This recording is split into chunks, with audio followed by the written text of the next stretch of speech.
২৪শে জুলাই গণঅভ্যুত্থানের পর নতুন একটি রাজনৈতিক বাস্তবতা ও একটি নতুন প্রজন্ম আবির্ভূত হয়েছে উল্লেখ করে জাতীয় নাগরিক পার্টি এনসিপির আহ্বায়ক নাহিদ ইসলাম বলেছেন, আমরা ৭১কে অতিক্রম করেছি এবং ২৪শে পৌঁছেছি। ৭১-এর পক্ষে না বিপক্ষে এই বাইনারির ভিত্তি করে তৈরি রাজনীতিকে গ্রহণ করতে কেউ আগ্রহী নয়। যারা এখনো এই পুরনো রাজনীতিকে ফিরিয়ে আনতে চান তারা দেশকে একটি অচল রাজনৈতিক কাঠামোতে ফিরিয়ে নিতে চায়। নিজের ভেরিফাইড ফেসবুক অ্যাকাউন্টে এক পোস্টে নাহিদ ইসলাম একথা বলেন। ৭১ এবং ২৪ শিরোনামে ইংরেজি ভাষায় পোস্টে লিখেছেন জুলাই গণঅভ্যুত্থানের সম্মুখ সারির নেতা নাহিদ ইসলাম। পোস্টে এনসিপির আহ্বায়ক নাহিদ ইসলাম লিখেছেন, আমরা আগেও বলেছি ২৪ হচ্ছে ৭১-এর ধারাবাহিকতা।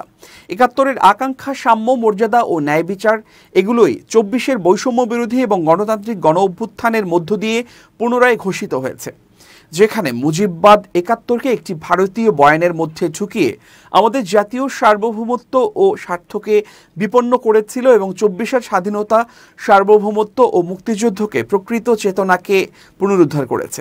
এটি ছিল কর্তৃত্ববাদ, ফ্যাসিবাদ ও আধিপত্যবাদের বিরুদ্ধে একটি ঐক্যবদ্ধ লড়াই, যা একটি গণতান্ত্রিক ও সাম্যভিত্তিক বাংলাদেশের প্রত্যাশায় পরিচালিত হয়েছিল।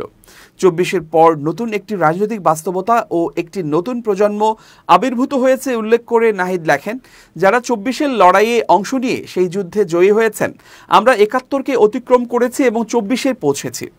যারা এখনো ৭১-এর পক্ষে না বিপক্ষে এই পুরনো রাজনীতিকে ফিরিয়ে আনতে চায় তারা দেশকে একটি অচল রাজনৈতিক কাঠামোতে ফিরিয়ে নিতে চায়। কিন্তু আমরা ২৪ থেকে একটি নতুন সূচনা চেয়েছি, যা ২৪-এর অভ্যুত্থান থেকে জন্ম নেওয়া মূল্যবোধ ও আকাঙ্ক্ষার উপর ভিত্তি করে একটি নতুন রাজনৈতিক সংস্কৃতি গড়ে তুলবে।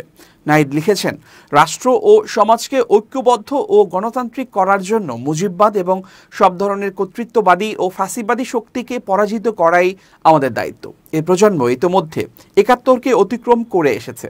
৭১-এর পক্ষে না বিপক্ষে এই বাইনারির উপর ভিত্তি করে তৈরি রাজনীতিকে গ্রহণ করতে কেউ আগ্রহী নয়। ৭১ ইতিহাসে থাকবে রাষ্ট্রের একটি ভিত্তি, সম্মানজনক একটি নীতি হিসেবে, কিন্তু সেটি আর রাজনৈতিক বৈধতার উপর আধিপত্য করবে না। ৪৭-কেও একইভাবে ঐতিহাসিক মর্যাদার সঙ্গে স্মরণ করা হবে, কিন্তু এটা রাজনৈতিক উদ্দেশ্যে ব্যবহারের কোনো হাতিয়ার হবে না। এর মানে এই নয় যে আমরা এসব ঘটনাকে নিয়ে আলোচনা বা বিতর্ক করব না, বরং এ নতুন রাজনৈতিক বাস্তবতায় আমরা আমাদের ঐতিহাসিক প্রশ্নগুলোর সমাধান করতে পারি।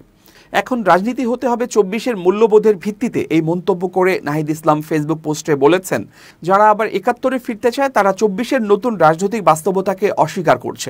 ২৪-এর অভ্যুত্থানে অংশগ্রহণ অনেক রাজনৈতিক শক্তির জন্য ছিল এক ধরনের প্রায়শ্চিত্ত, কিন্তু সেই প্রায়শ্চিত্তের অর্থই হারিয়ে যাবে যদি তারা বা আমরা আবার পুরনো মতাদর্শিক রাজনীতিতে ফিরে যাই। রাজনৈতিক প্রেক্ষাপটে এই পুরনো বাইনারি কাঠামোর পুনরুত্থান রোধ করা আমাদের দায়িত্ব।